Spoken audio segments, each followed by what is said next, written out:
Hello friends, भारतीय राज्य व्यवस्था में हम आज बात करेंगे प्रेशर ग्रुप यानी दबाव समूह के बारे में। अर्थ एवं तकनीक और भारत में दबाव समूह। दोस्तों, दबाव समूह शब्द का उद्भव संयुक्त राज्य अमेरिका से हुआ है। दबाव समूह उन लोगों का समूह होता है जो कि सक्रिय रूप से संगठित है, अपने हितों को बढ़ावा देते हैं और उनकी प्रतिरक्षा करते हैं। यह जैसे कहा गया है कि सरकार पर दबाव बनाकर लोक नीति को बदलने की कोशिश है। ये सरकार और उसके सदस्यों के बीच संपर्क का काम करते हैं। इन दबाव समूहों को हितैषी समूह या हितार्थ समूह भी कहा जाता है। ये राजनीतिक दलों से भिन्न होते हैं। ये ना तो चुनाव में भाग लेते हैं और ना ही राजनीतिक शक्तियों को हथियाने की कोशिश करते हैं। ये कुछ खास कार्यक्रम और मुद्दों से संबंधित होते हैं और इनकी इच्छा सरकार में प्रभाव बनाकर अपने सदस्यों की रक्षा और हितों को बढ़ाना होता है। दबाव समूह विधेयक और तर्कसंगत तरीकों द्वारा सरकार की नीति निर्माण और नीति निर्धारण को प्रभावित करते हैं, जैसे कि सभाएं करना, पत्राचार, जन प्रचार, प्रचार व्यवस्था करना, अनुरोध करना, जन विवाद, अपने विधायकों के संबंध को बनाकर रखना। हालांकि ये कभी कभी लोकहितों और प्रशासनिक एकता को नष्ट करने वाले संगत और गैर विधेयक तरीकों का आश्रय लेते हैं, जैसे कि हड़ताल और हिंसक गतिविधियां और भ्रष्टाचार। ओडी गार्ड के अनुसार दबाव समूह अपने उद्देश्यों की पूर्ति के लिए 3 तकनीकों का सहारा लेते हैं। पहला, ये लोक कार्यालय में उन कर्मचारियों की नियुक्तियों की कोशिश करते हैं जो कि इनके हितों का पक्ष ले। इस तकनीक को नियुक्तिकरण भी कहा जाता है। द्वितीय, वे अपने हितकारी उन नीतियों की को स्वीकार करने के लिए लोक सेवकों को प्रभावित करने का प्रयास करते हैं, चाहे वे प्रारंभ में उनके पक्षधर हो या विरोधी। इस तकनीक को लंबिक कहते हैं। तृतीय, वे जनता की राय को प्रभावित करने का प्रयास करते हैं और सरकार पर उसके परिणामस्वरूप पड़ने वाले परोक्ष प्रभाव का लाभ उठाते हैं। चूँकि सरकार जनतांत्रिक होती है और जनता की राय से पूर्ण प्रभावित हो रहती है, इसे प्रचार व्यवस्था भी कहते हैं। भारत में दबाव समूह। भारत में बड़ी संख्या में दबाव समूह विद्यमान हैं, लेकिन ये उस तरह से विकसित नहीं हुए जिस तरह से संयुक्त राज्य अमेरिका और पश्चिमी देशों जैसे ब्रिटेन, फ्रांस, जर्मनी और संयुक्त देशों में हुए हैं। भारत में दबावकारी समूहों को इन श्रेणियों में वर्गीकृत किया जा सकता है। पहला, व्यवसाय समूह। व्यवसाय समूह में बड़ी संख्या में औद्योगिक और वाणिज्यिक इकाइयां शामिल हैं। ये अत्यधिक अनुभवी और परिष्कृत, अत्यधिक शक्ति संपन्न और भारत में दबावकारी समूहों में से सबसे बड़े होते हैं। उनमें शामिल हैं पहला, federation of India chamber of commerce and industry FICCI. इसमें शामिल होते हैं Indian merchant labour of Mumbai, Indian merchant chamber of Kolkata और south Indian chamber of commerce of Chennai. ये मुख्य औद्योगिक एवं व्यावसायिक हितों को प्रतिनिधित्व करते हैं। सेकेंड है associated chamber of the commerce and industry of India. इसमें सम्मिलित हैं Bengal chamber of commerce of Kolkata तथा central commercial organisation of Delhi. एचओ चैम विदेशी ब्रिटिश पूंजी का प्रतिनिधित्व करता है। थर्ड है federation of all India food grain dealers association.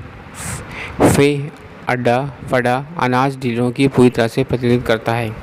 All India manufacturers organisation M मध्यवर्गीय व्यवसायों से संबंधित मामलों को उठाता है।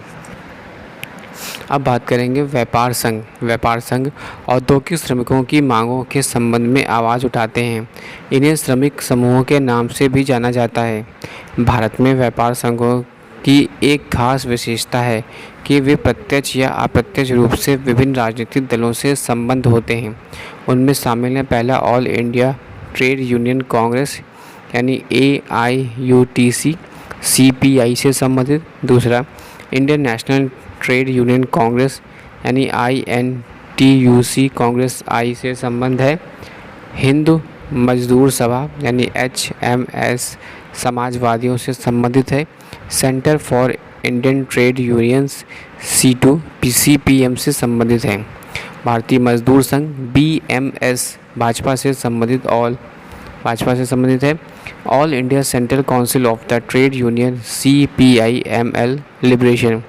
All India united trade union centre, socialist communist unity centre of India communist, new trade union initiative यानी राजनीतिक दलों से असंबद्ध लेकिन वामपंथी, labour progressive federation, Dravida Munnetra Kazhagam, trade union coordination committee, all India forward bloc, united trade union congress, revolutionary socialist party, all India centre of trade unions, Marxist communist party of India United, अन्ना तोजेल संघा पेरवी, all India अन्ना द्रविड़ मुनेत्र कज़गम, भारतीय कामगार सेना शिवसेना, हिंद मजदूर किसान panchayat Janata Dal united, Indian federation of trade unions CPI ML liberation, Indian national Trinamool trade union congress, all India Trinamool Congress,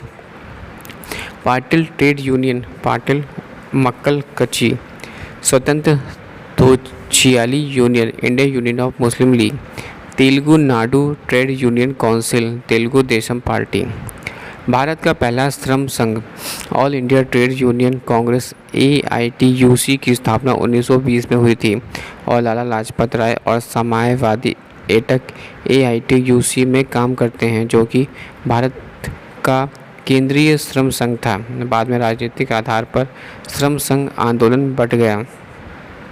खेतिहर समूह किसानों और कृषि मजदूरी वर्ग का प्रतिनिधित्व करता है। उनमें शामिल है पहला भारतीय किसान यूनियन, उत्तर भारत के गेहूं उत्पादक क्षेत्र में महेंद्र सिंह टिकैत के नेतृत्व में, ऑल इंडिया किसान सभा प्राचीनतम एवं सबसे बड़े खेतिहर समूह में, रिवॉल्यूशनरी पीजेंट्स कन्वेंशन नक्सलवाड़ी आंदोलन को जन्म देने वाले, जिसे 1967 में CPM ने संगठित किया था, भारतीय किसान संघ गुजरात, RV संगम तमिलनाडु के CN नायडू के नेतृत्व में, क्षेत्रीय संगठन महाराष्ट्र में शरद जोशी के नेतृत्व में, हिंद किसान पंचायत समाजवादियों द्वारा नियंत्रित, ऑल इंडिया किसान सम्मेलन राजनारायण के नेतृत्व में, यूनाइटेड किसान सभा CPM द्वारा नियंत्रित। पेशेवर समितियाँ, ये ऐसे लोगों की समितियाँ होती थी जो डॉक्टर, वकील, पत्रकार और अध्यापकों से संबंधित मांगों को उठाती है। तमाम अवरोधों के साथ ये सम्मिलित सरकार पर भिन्न तरीकों से अपनी सेवा शर्तों के सुधार के संबंध में दबाव बनाती है। इनमें शामिल है पहला Indian medical association IMA, bar council of India BCI, तीसरा Indian federation of working journalist IFWJ, all India federation of university and college teachers AFIFUCT, छात्र संगठन, पांचवा है छात्र संगठन। छात्र समुदाय के प्रतिनिधित्व के बहुत सारे संघ बनाए गए। हालांकि मजदूर संघों की तरह ये विभिन्न राजनीतिक दलों के संबंध होते हैं।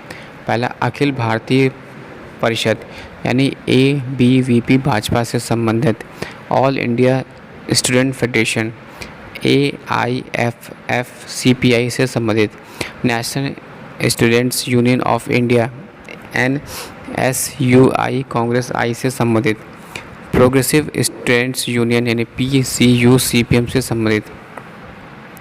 धार्मिक संगठन, धार्मिक आधार पर बने संगठन भारतीय राजनीति में महत्वपूर्ण भूमिका निभाते हैं।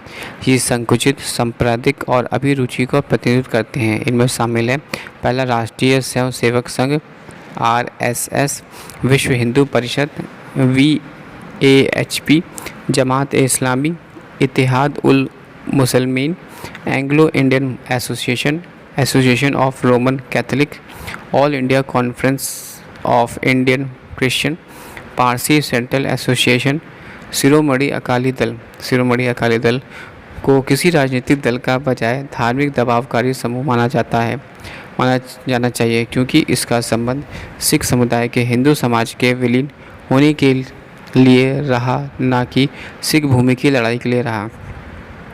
जातीय समूह, भारतीय राजनीति में धर्म के समान जाति भी महत्वपूर्ण कारक है। प्रयोगात्मक राजनीति में कई राज्यों में जातीय संघर्ष होता है। तमिलनाडु एवं महाराष्ट्र में ब्राह्मण बनाम गैर ब्राह्मण, राजस्थान में राजपूत बनाम जाट और आंध्र में कम्मा बनाम रेड्डी, हरियाणा में अहिर बनाम जाट और गुजरात में बनिया ब्राह्मण बनाम पाटीदार बिहार में कायस्थ बनाम राजपूत और केरल में नैयर नमाम बनाम एजावा, कर्नाटक में लिंगायत बनाम ओकलिगा। कुछ जाति आधारित संगठन है। पहला, Nadar caste association Tamil Nadu, Marwari association, Harijan Sevak Sangh और क्षत्रिय महासभा गुजरात। बनिया कुल क्षेत्रीय संगम और कायस्थ समूह। नेक्स्ट आता है आदिवासी संगठन।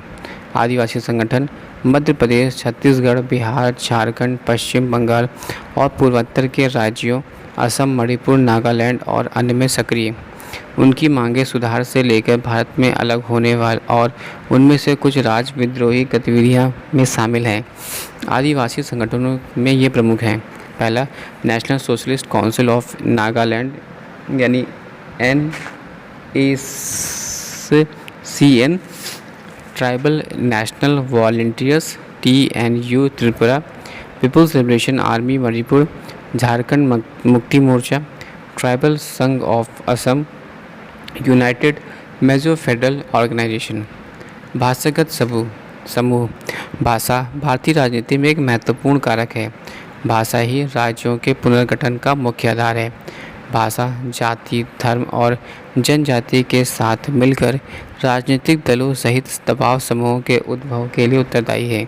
कुछ भाषागत समूह इस तरह से हैं: तमिल संघ, अंजुमन तरीके-ए-उर्दू, आंध्र महासभा, हिंदी साहित्य सम्मेलन, नागरी प्राचारणी सभा और दक्षिण भारत हिंदी प्रचार सभा। विचारधारा आधारित समूह। हाल में कई दबाव समूह एक विशेष विचारधारा के प्रसार के लिए निर्मित हुए हैं। इनकी उत्पत्ति किसी विशेष कारण, सिद्धांत या कार्यक्रम के तहत हुई है। इन समूहों में शामिल हैं: पहला, पर्यावरण सुरक्षा संबंधी समूह जैसे नर्मदा बचाओ आंदोलन और चिपको आंदोलन। दूसरा, लोकतांत्रिक अधिकार संगठन। तीसरा, सिविल लिबर्टीज़ एसोसिएशन। चौथा, गांधी पीस फाउंडेशन। पाँचवा, महिला अधिकार संगठन। नेक्स्ट, विलोम समूह। अलमंड और पावेल ने महसूस किया कि विलोम समूह द्वारा हमारा तात्पर्य समाज में राजनीतिक व्यवस्था के विरुद्ध समांतर व्यवस्था से है। विद्रोह, प्रदर्शन और धरनों के जरिए ये मांगें उठती है।